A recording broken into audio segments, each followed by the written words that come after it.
क्या आपने कभी सोचा है कि महिलाओं का प्राइवेट पार्ट आखिर बना कैसे होता है?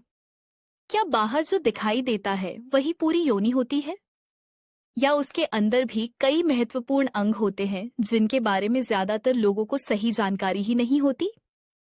आज की वीडियो में हम फीमेल एनाटॉमी को बिल्कुल आसान भाषा में समझेंगे। अंत तक जरूर देखिए, क्योंकि एक ऐसी बात बताऊंगी जिसे जानकर शायद आपकी सालों पुरानी गलतफहमी दूर हो जाएगी। नमस्कार दोस्तों, मैं हूं डॉक्टर पारुल और इस चैनल पर हम हेल्थ, विमेंस हेल्थ, रिलेशनशिप और बॉडी अवेयरनेस से जुड़ी ऐसी बातें आसान भाषा में समझते हैं जिनके बारे में अक्सर लोग खुलकर बात नहीं करते। दोस्तों, सबसे पहले एक बहुत बड़ा मिथ दूर कर लेते हैं। बहुत से लोग बाहर दिखाई देने वाले पूरे हिस्से को ही योनि यानी वैजिना समझ लेते हैं, लेकिन मेडिकल साइंस के अनुसार ये पूरी तरह सही नहीं है। बाहर दिखाई देने वाले हिस्से को वल्वा कहा जाता है, जबकि वैजिना एक अंदर की मस्कुलर कैनाल होती है। यही वजह है कि दोनों शब्दों का मतलब अलग अलग है, लेकिन अक्सर इन्हें एक ही समझ लिया जाता है। अब सवाल आता है कि वुल्वा में क्या क्या होता है। इसमें लेबिया मेजोरा और लेबिया मिनोरा यानी बाहरी और अंदरूनी स्किन फोल्ड्स होते हैं। क्लिटरिस होता है जो बहुत सेंसिटिव ऑर्गन माना जाता है, और यूरेथ्रा तथा वैजिनल ओपनिंग भी इसी क्षेत्र में होती है। ये सभी अंग अपने अपने अलग काम करते हैं और शरीर के लिए बहुत महत्वपूर्ण है। अब जरा एक बात सोचिए, क्या हर महिला के चेहरे की बनावट एक जैसी होती है? बिल्कुल नहीं। ठीक उसी तरह हर महिला के प्राइवेट पार्ट का साइज, शेप और कलर भी अलग अलग हो सकता है। किसी के लैबिया छोटे होते हैं, किसी के बड़े, किसी का रंग हल्का होता है तो किसी का थोड़ा गहरा। मेडिकल साइंस के अनुसार यह सामान्य वेरिएशन है, कोई बीमारी नहीं। यही वजह है कि इंटरनेट पर दिखाई जाने वाली तस्वीरों या फिल्मों से अपनी बॉडी की तुलना करना बिल्कुल सही नहीं है। असल जिंदगी में फीमेल एनाटॉमी हर व्यक्ति में थोड़ी अलग हो सकती है और यही सामान्य बात है। अब एक और सवाल जो अक्सर पूछा जाता है, क्या वजाइना हमेशा एक जैसी रहती है? जवाब है नहीं।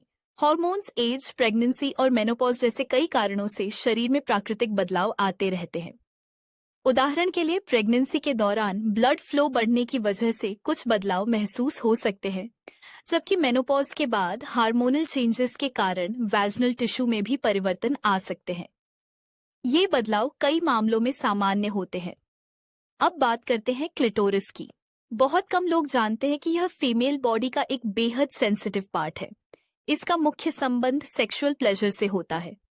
यह शरीर का सामान्य और महत्वपूर्ण अंग है, जिसके बारे में सही जानकारी होना भी उतना ही जरूरी है जितना शरीर के दूसरे अंगों के बारे में। लेकिन कब आपको डॉक्टर से मिलना चाहिए? अगर प्राइवेट एरिया में लगातार दर्द, असामान्य सूजन, घाव, तेज खुजली, बदबूदार डिस्चार्ज या ब्लीडिंग जैसी समस्या हो तो इसे सामान्य मानकर नजरअंदाज नहीं करना चाहिए।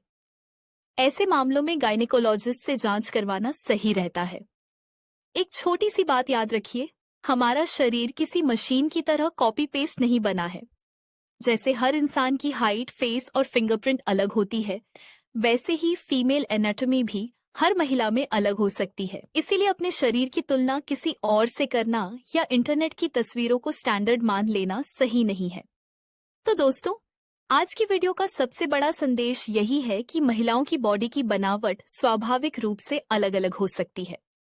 वल्वा और वेजाइना में फर्क समझना, शरीर की सामान्य बनावट को स्वीकार करना और किसी भी असामान्य लक्षण पर समय रहते डॉक्टर से सलाह लेना सबसे सही तरीका है।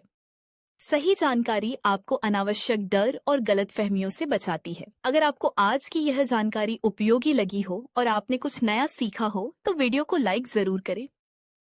इसे अपने दोस्तों और परिवार के साथ शेयर करें ताकि सही और वैज्ञानिक जानकारी ज्यादा लोगों तक पहुंच सके। अगर आपने अभी तक हमारे चैनल डॉक्टर पारुल को सब्सक्राइब नहीं किया है तो सब्सक्राइब करके बेल आइकन दबाना बिल्कुल मत भूलिए। मैं हूं डॉक्टर पारुल। मिलते हैं अगली वीडियो में एक और महत्वपूर्ण हेल्थ टॉपिक के साथ। धन्यवाद।